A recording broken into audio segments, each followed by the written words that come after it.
riz, avec ses atouts culinaires, est devenu l'aliment principal des populations vivant en Côte d'Ivoire. Sans oublier tous les efforts de nos braves paysans et paysannes. Mesdames, Mesdemoiselles et Messieurs, bonjour. Merci de nous rester fidèles dans le cadre de l'émission agricole Braves Paysans, produite par l'Agence pour la valorisation de l'agriculture, des ressources animales et halieutiques. La Côte d'Ivoire dispose de plusieurs bas-fonds pour la culture du riz. L'État de Côte d'Ivoire veut atteindre l'autosuffisance en riz en 2016. L'ONDR, l'Office national du développement de la riziculture, a donc été créé pour booster cette production nationale. Pour en savoir davantage, restez connectés. Originaire d'Asie et d'Afrique, le riz a été introduit en Côte d'Ivoire par les marins. Les premières variétés cultivées se trouvèrent sur les côtes du pays.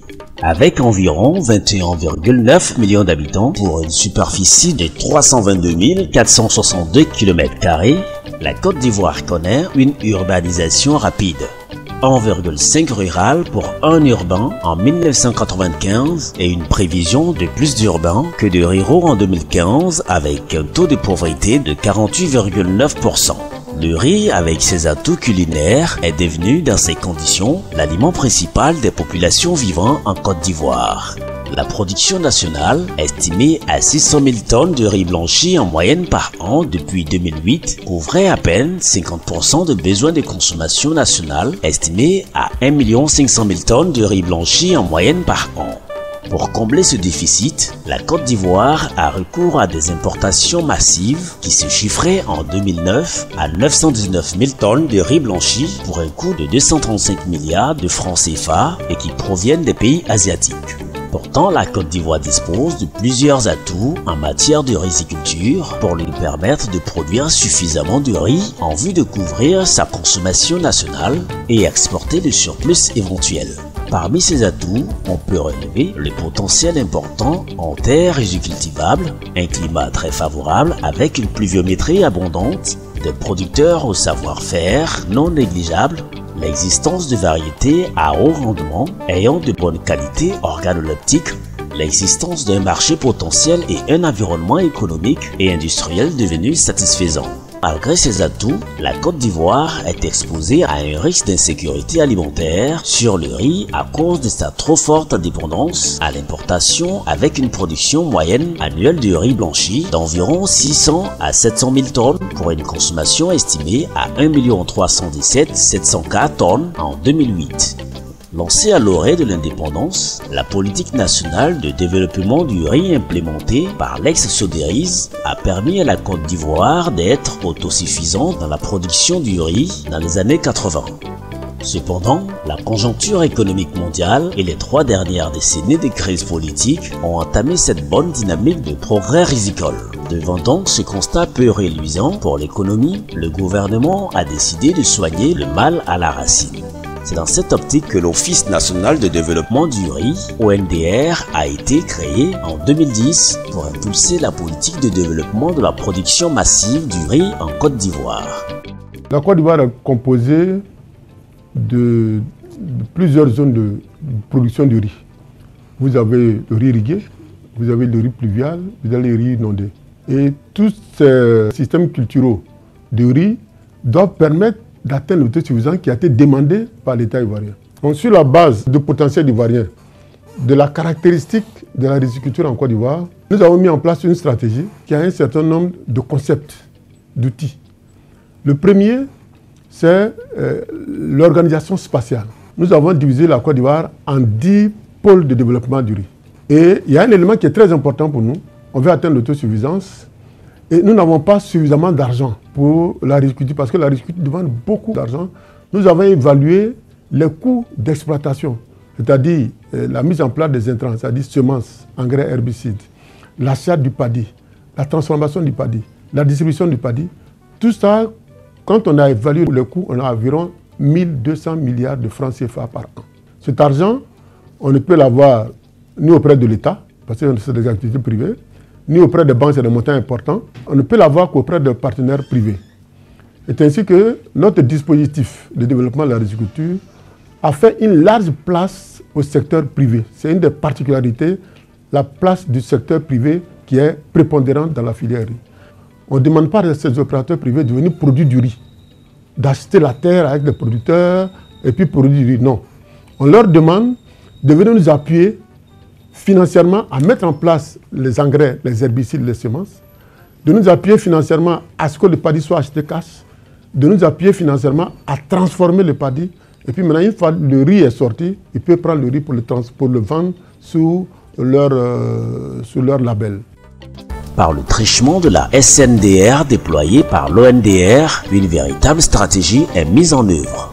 Il était important que l'ensemble de la chaîne de valeur de la filière riz donc, soit surveillé, soit suivi, soit évalué afin de voir quelles sont les performances des différents acteurs, mais en plus de pouvoir ressortir tout ce qu'il y a comme goulot d'étranglement, tout ce qu'il y a comme contre-performance pour que un certain nombre de mesures correctives soient apportées et que véritablement chaque acteur soit actif. La stratégie de développement de la filière riz SNDR couvrira la période 2012-2020 avec pour objectif d'une part la satisfaction des besoins nationaux de consommation à partir de 2016 avec une production locale de 1 900 000 tonnes de riz blanchi et d'autre part de porter cette production à l'horizon 2018 à environ 2,1 millions de tonnes de riz blanchi.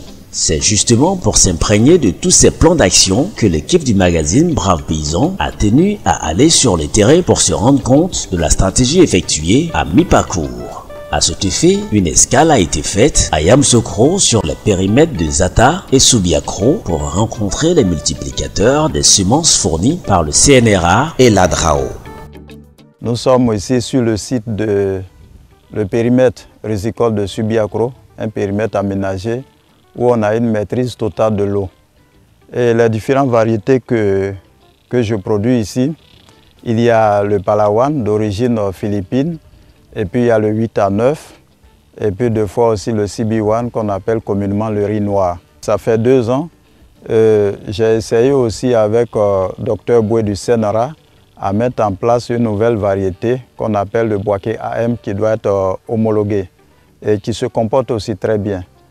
Donc, concernant la semence, l'OND nous a beaucoup appuyé parce que concernant la formation, ils nous ont formés comment tenir un champ de semences et ça s'est bien passé. Grâce à cette formation, aujourd'hui j'ai une maîtrise totale concernant la multiplication de semences. Le riz que nous produisons, c'est le 8 à 9. En plus de 8 à 9, nous avons d'autres variétés, telles que ce qu'on appelle communément Acadie. Il y a d'autres variétés qui viennent d'être homologuées, par exemple Aurélix 6, et il y a les CB1. Et toutes ces variétés sont prisées par les Ivoiriens. Une fois les semences multipliées, elles sont acheminées au centre de conditionnement de semences de Yamoussoukro. Lorsque les semences sont collectées depuis le terrain par nos agents, elles arrivent ici, nous les testons pour savoir le taux d'humidité.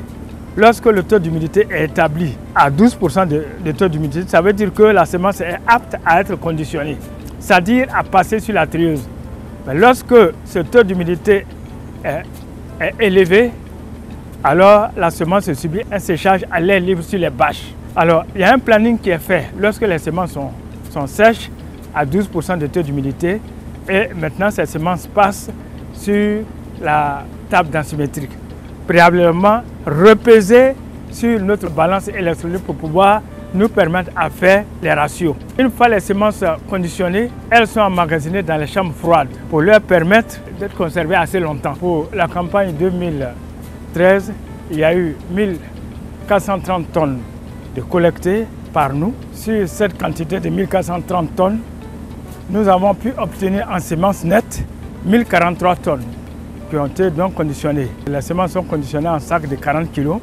Ces 40 kg qui ont été ensuite redistribués aux paysans. La vision de la stratégie nationale de développement de la filière riz, SNDR en Côte d'Ivoire, est de satisfaire l'ensemble des besoins de consommation nationale en riz de bonne qualité et concurrentiel par rapport au riz importé, avec l'opportunité de constituer un stock de sécurité et d'exporter le surplus de production.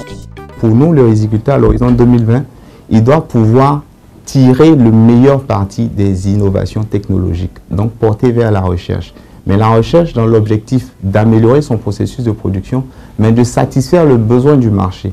Donc on doit passer d'une agriculture de subsistance à une agriculture orientée vers le marché. Pour avoir une récolte importante élargie sur toute l'année, la culture du riz doit être à l'abri du manque d'eau. Pour parer à cela, des barrages ont été construits pour irriguer en toute saison les champs de production. À Mama, sous-préfecture d'Ouragayo, les populations ont bénéficié d'un barrage et d'un aménagement rizicole.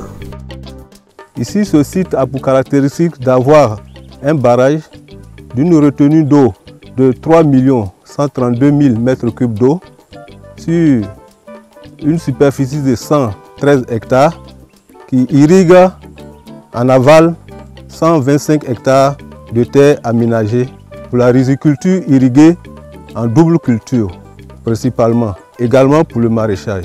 Nos activités du projet s'inscrivent dans le cadre de la stratégie nationale de développement de la riziculture, notamment la SNDR. Dans ce cadre-là, nous apportons les appuis aux producteurs, notamment nous leur apportons le matériel agricole nécessaire à l'exploitation des périmètres. Nous avons les motoculteurs, les batteuses vanneuses, les kits d'outillage, notamment des limes, des machettes, des dabas.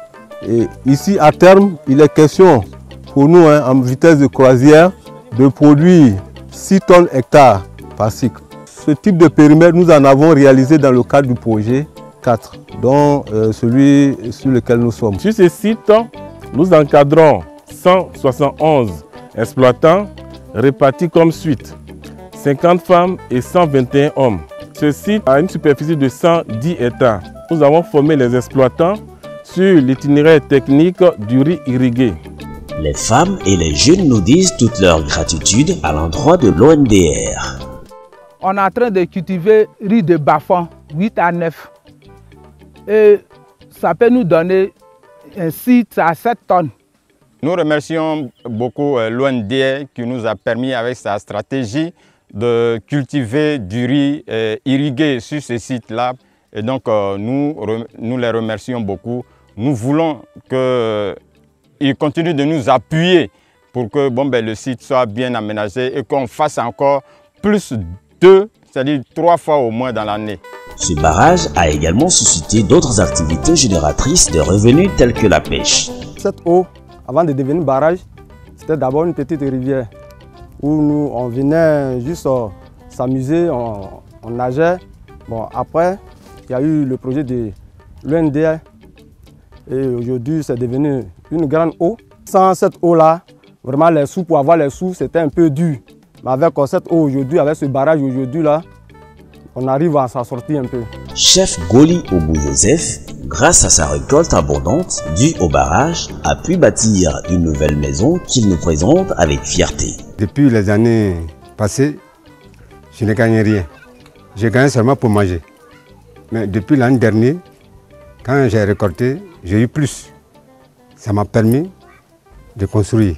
Grâce à l'ONDR que j'ai eu ce profit. Par la suite, M.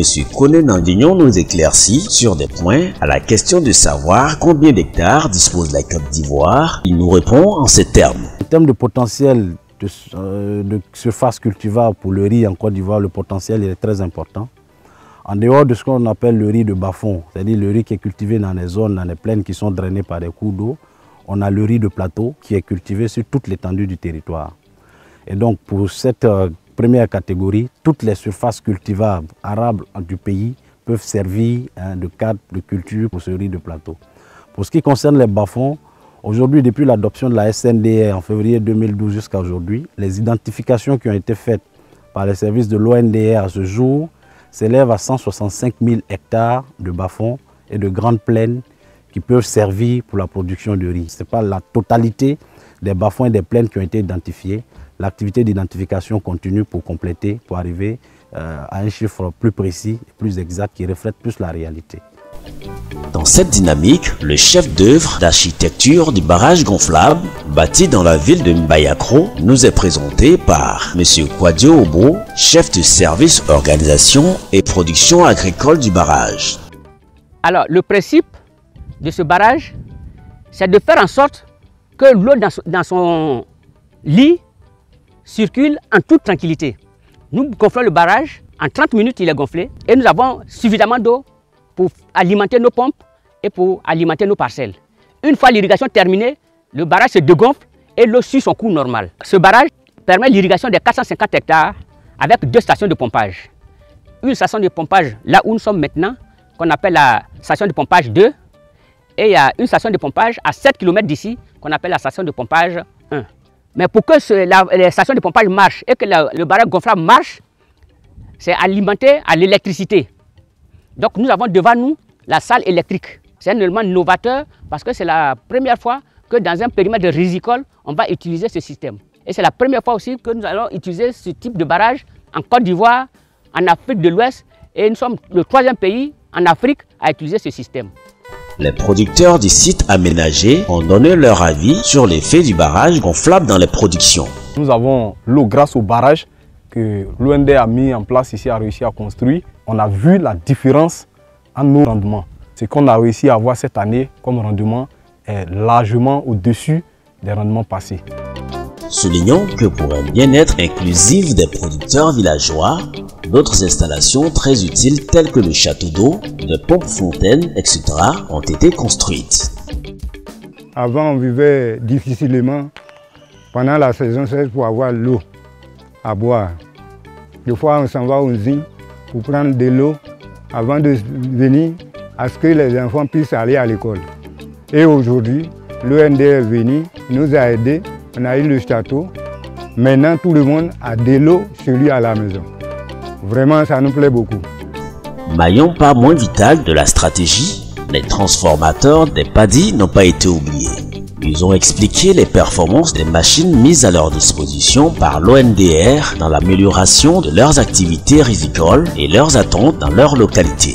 Les avantages de la 1520, c'est qu'elle a, disons, un élévateur de paddy qui facilite le transport du paddy. Et on a un épierreur qui débarrasse le riz de tout ce qui est impureté, tout ce qui est cailloux.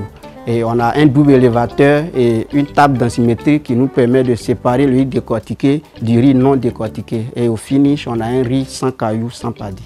La demande que je lance, c'est-à-dire que effectivement, c'est d'augmenter quand même notre capacité de transformation vraiment qui est très importante. Par exemple, quand la demande vraiment très forte, je suis obligé de travailler souvent la nuit pour pouvoir satisfaire aux besoins des clients. Parce que nous avons déjà habitué vraiment la population de gagner au bon riz local. Vraiment, il est de notre devoir maintenant pour ne pas les décevoir quand ils viennent et qu'il n'y a pas le riz, ils vont se retourner vers le riz importé. C'est ce qui ne serait pas bien, parce que nous sommes en train de lutter contre ce fléau aujourd'hui. L'équipe des braves paysans a visité l'usine de transformation de riz des Bongwanou, leader de pôle, pour avoir une idée sur les activités à leur confier dans la zone.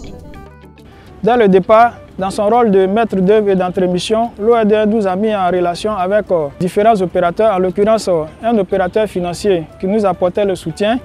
Nous avons aussi parcouru toute la zone pour fédérer tous les riziculteurs, les organiser en coopérative et dans toute la zone du Moronou. Ils sont disposés et disponibles à nous produire tout le paddy nécessaire. Malheureusement, le soutien financier qui devait leur apporter la garantie d'achat au niveau de leur production nous fait défaut. L'opérateur financier qui devait nous soutenir dans le cadre du projet a été liquidé, ce qui nous a freiné dans notre élan. D'autres leaders de pôle expriment leur motivation quant à la SNDR. Comme vous le savez, la Côte d'Ivoire consomme des quantités très importantes de riz. Environ 1 600 000 tonnes par an, ce qui représente 63 kg de riz par habitant et par an. À l'horizon 2020, ce sont environ 2 600 000 tonnes de riz qui seraient consommées dans tout le pays. C'est un défi énorme. Ces qualités gustatives sont reconnues et appréciées par tous, donc le potentiel est déjà là. Notre moteur, c'est de répondre à la demande croissante en proposant du riz ivoirien de haute qualité. Le prix du riz ivoirien varie selon les différentes qualités.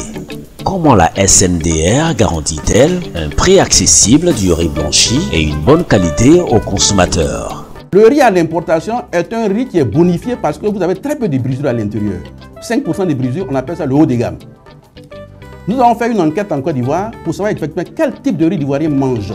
Est-ce que c'est le facteur brisure qui impacte sur son goût?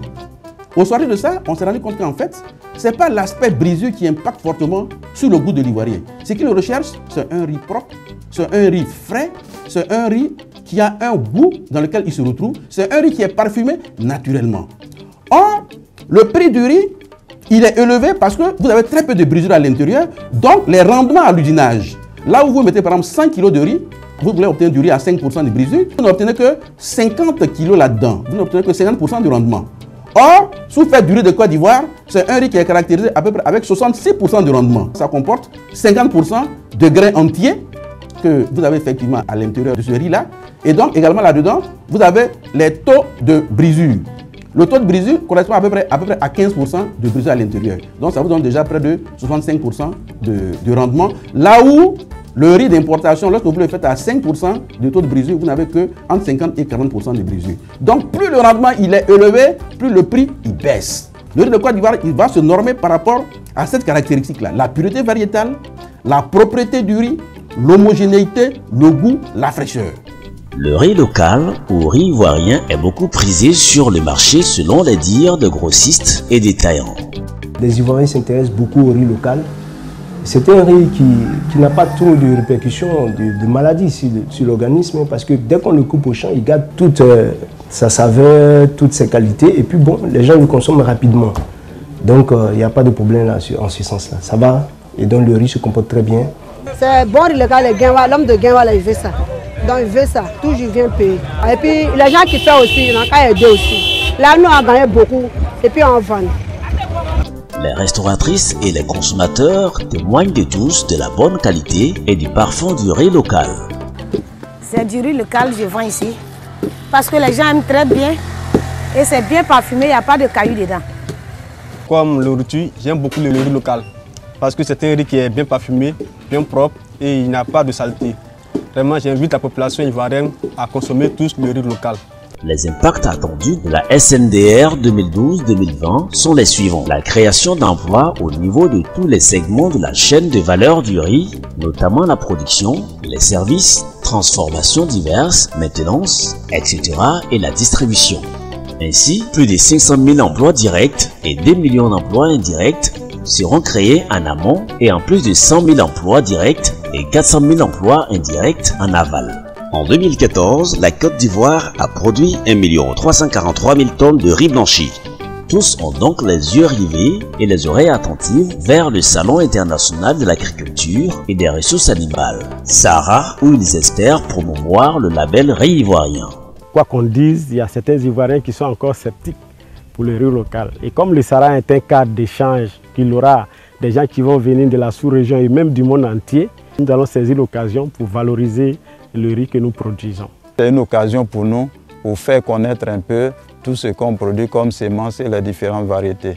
Ceux qui vont goûter le riz de Guinwa et le riz ivoirien sans cailloux seront très contents.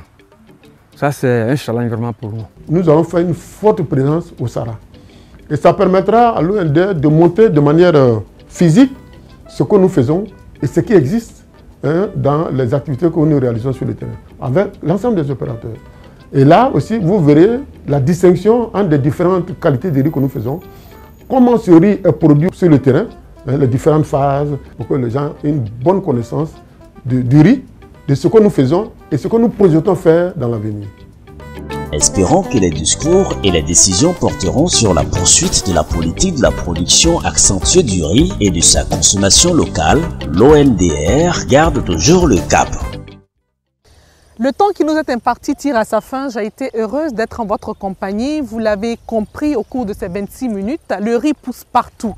Nous avons la possibilité d'exporter le riz à partir de la Côte d'Ivoire. Nous félicitons l'ONDR pour ses actions et nous demandons à l'État de Côte d'Ivoire d'appuyer davantage tous ces braves paysans qui interviennent dans le domaine de la riziculture en Côte d'Ivoire. Rendez-vous est donc pris dans 15 jours pour un nouveau numéro de votre émission agricole Braves paysans. Pour vos avis et suggestions, vous pouvez nous contacter à l'adresse qui s'affiche au bas de votre petit écran. Vive l'agriculture, les ressources animales et halieutiques pour une Côte d'Ivoire effectivement émergente à l'horizon 2020. À très vite.